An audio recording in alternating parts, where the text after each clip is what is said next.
I love to answer real questions from real people with real problems. And that's what I'm doing today in this video.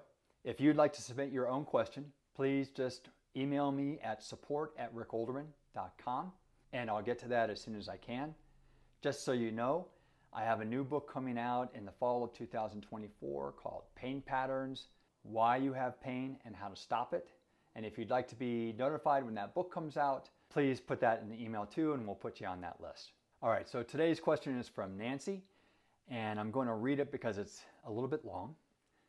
I have a few issues that I feel are all related to scoliosis. Mine is like a long S, which I work to keep from increasing. Good for you, Nancy. I experience sciatica on my right side, shoulder issues on the right side, hip and rib touch on the right side, plantar fasciitis felt more on the right side, my right shoulder protrudes, and the left rib also. Could all these things be because of the scoliosis and the way my spine curves? I'm 72 and very grateful to get up out of bed each morning and move in all the ways I need to. I do Qigong exercises to keep the energy flowing, 20 minutes, walk my dog, and move as much as I can. Thank you for any direction and or advice. Nancy, this is such a great question, and just in general, I recently made a scoliosis video here, and I would just recommend you watching that so you understand my take on scoliosis.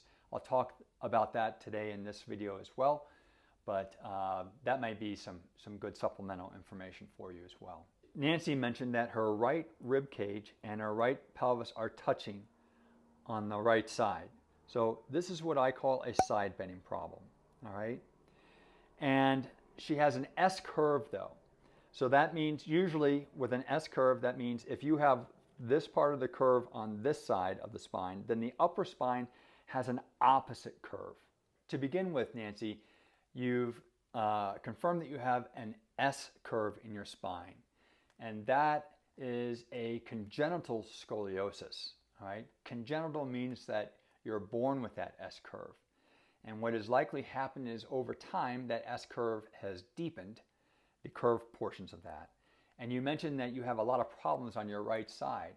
For instance, let's see, you have right plantar fasciitis, you have right sciatica, you have right shoulder problems, and your hip and rib touch on the right side. So this is the right side of the spine. And so what you're telling us is that your rib is touching to your hip on the right side, okay? This is very common, even with people without congenital scoliosis. By the way, the other type of scoliosis is called functional scoliosis. And almost everyone has functional scoliosis. Functional scoliosis doesn't involve two S curves. It involves just one curve, usually in the lower lumbar spine. And if you receive an X-ray, the radiologist will tell you that you have scoliosis.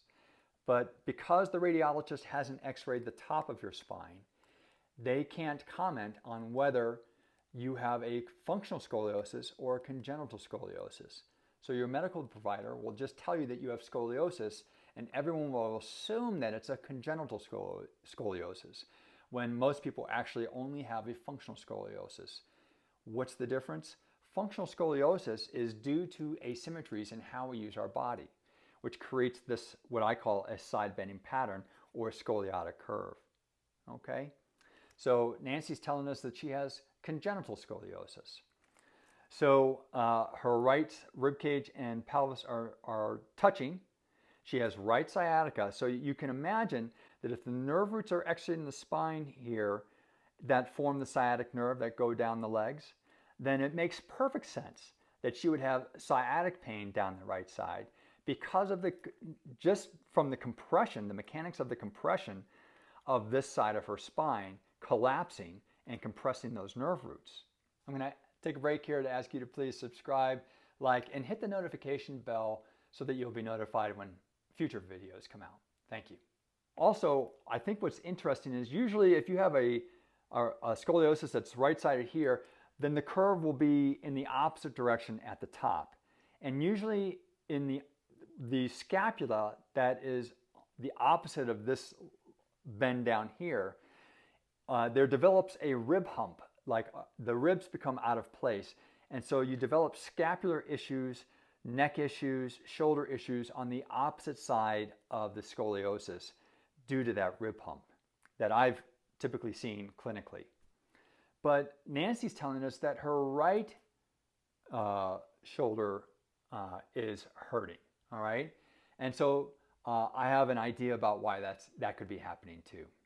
But let's address this issue first. So Nancy has a right side bending problem, all right? And she has right plantar fasciitis. So one of the patterns that typically happens in the body is if we develop pain in somewhere in our body, for instance, let's say Nancy's right plantar fasciitis, what happens is the brain doesn't want to be walking on that pain, and so it will get off of that side. And one of the ways it gets off that side is by elevating the pelvis, and the muscles that elevate the pelvis attach to the rib cage that then also pull it down. That means then that we load up the left side more because of the right side. After all, if you had a pebble in your shoe, you wouldn't strike your foot just as hard on that right side as you would on your left. You would start to unload it. Well, by unloading that, you start to contract the waist muscles that attach both to the hip and the rib cage that then cause a side bending problem to occur, which is what Nancy has too. So even though Nancy is born with a congenital scoliosis, the asymmetry that she has developed in her body can cause the scoliosis to become more pronounced. And if that can happen, then the opposite can happen too. If we fix that asymmetry, we can decrease either the progression of the scoliosis, the pain associated with the scoliosis, or even reverse the scoliosis. Now, there's a particular treatment technique called the Shth method that is devoted just to fixing congenital scoliosis problems. It was developed by a German physical therapist, I think back in the 40s or 50s. It's very popular, very effective. And so, Nancy, if you want to start addressing this, aggressively, then I would recommend finding a Shth method practitioner. However, I have found in my experience that by fixing the asymmetry of how you're using your body, that also corrects most scoliosis patterns as well. I've had a lot of success correcting these.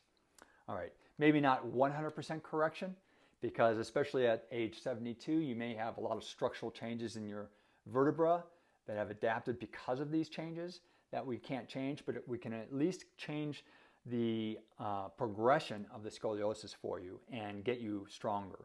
And that's what my home programs basically do. You'll notice that in the home programs, most of the exercises are unilateral. And that's because most chronic spine pain, hip pain, knee pain, so forth, is all because of asymmetrical usage of the body. And what the programs are designed to do is restore symmetry to the body, which then plays out in the rest of the body, normalizing length, strength, and wear and tear patterns in the body. All right, so I'm assuming that the plantar fasciitis came after the development of the scoliosis. And so what happens with the scoliosis also is because this side is developed like this, and therefore there's more sciatic nerve compression on this side. The sciatic nerve, if the sciatic pain developed, it will cause neurological weakness in the leg, which then causes the leg to become weaker, which then causes that person usually to start weight bearing on the opposite side anyway. And so this then reinforces this pattern, strangely enough. All right. So the sciatic pain may have contributed to weakness in the leg that is now causing plantar fasciitis as well. There are many other causes of plantar fasciitis. This could be a huge long video. I'm trying to make it as short as possible. And I've made a video about plantar fasciitis here that might help you specifically with the plantar fasciitis portion of this. One of the things that I recommend, Nancy, it looks like you're already doing Qigong exercises. I have made somatics lessons. There are 8 of them. They're audio lessons, and they're each about a half hour long, designed to unravel tension in the body that's locking the body into these types of patterns of pain. So if you were my patient, that would be one of the first things I would have you explore are the somatics lessons. And typically what I recommend is you do lesson 1 twice on the first day, lesson 2 twice on the second day, lesson 3 twice on the third day, and so forth until you work through all 8 lessons and discover which lesson or lessons help you the most. And then that 1 or 2 lessons will be the ones that you do while you're also starting to fix the asymmetries in your body. So the lessons will help reduce tension in the patterns of movement that are causing or contributing to your pain. One of the things that you can try doing right off the bat to start taking pressure off of this right scoliotic curve in the pelvis is simply putting your right hand on top of your head or holding it up in the air while you are walking. This is also may help your right scapula or shoulder pain too. So by holding the right hand up in the air or putting it on your head, you are essentially lifting the right rib cage off of the pelvis. And this is a massive change in the mechanics of your gait pattern. So that when you step on that right side, instead of the whole side collapsing, having the arm up on your head or overhead like this will teach your body and brain how to maintain length in that side instead of the collapsing. All right? This will then cause the lower body muscles to work differently and correctly because not everything isn't just collapsing anymore. Now those muscles have to work to hold up your structure. So it's a simple solution, and you wouldn't believe it's almost a great party trick if I go to a party and someone's talking about hip or knee or unilateral back pain or sciatic pain. I know it's weird. But I'll measure their pelvis and see that their pelvis is uneven, and I'll do this and have them take 10 or 20 steps, and instantly the pelvis is leveled again. All right? And why does that happen? Because gait is fundamental to the orientation of the pelvis and the rib cage. All right? So there's a little tip for you. Now, what's going on with the right shoulder issue? Well, it's important to understand that the foundation of all shoulder and upper body function is the scapula. It has significant muscular attachments into the neck and the base of the skull. Dysfunction here can cause headaches, neck pain. I've made a video here you can watch about that. And so but the scapula rests on the rib cage. If the rib cage is resting down on the hip, then the foundation of your shoulder function is not resting correctly either. And so by lifting the rib cage using that reaching while walking recommendation I just made, by lifting that up, you're now fixing the foundation of the shoulder blade too.